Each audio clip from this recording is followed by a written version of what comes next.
Welcome to another episode of your favorite program, YOUTOCRACY.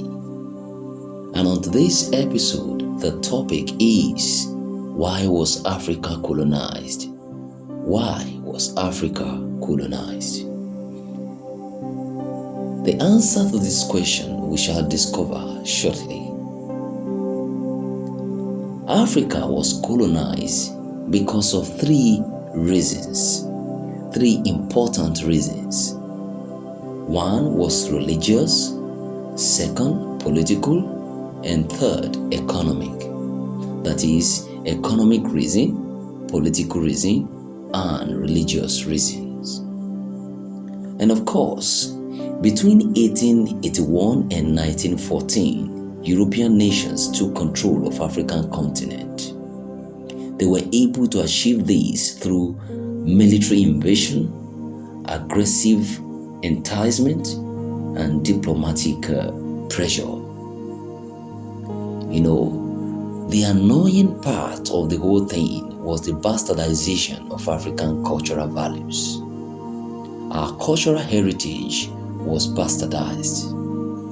This is why you see many Africans today seeing their own cultural value, cultural heritage as being barbaric, outdated, uncivilized, and inhuman. This was actually the subject matter of the popular play, The Lion and the Jewel by Professor Wole Soyinka. Ironically, we see Lakunle, one of the important characters in the play, a Yoruba young man who is so much exposed to Western culture, bluntly disdaining his own cultural value. He sees his own cultural value as nothing. Many of us, just like Lakunle, we have so much embraced the Western culture at the detriment of our own cultural heritage. You can imagine how many of African cultural values have been washed away by the flood of civilization. Africa can never be Africa unless Africans begin to act like Africans, socially, economically, politically, and religiously.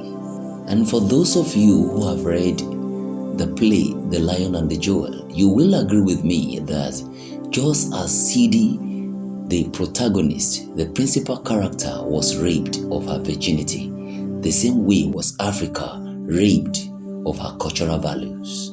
Africa was raped. We were raped by the Europeans. We were raped by the colonial masters. And it's time for us to take back what is ours and love ourselves.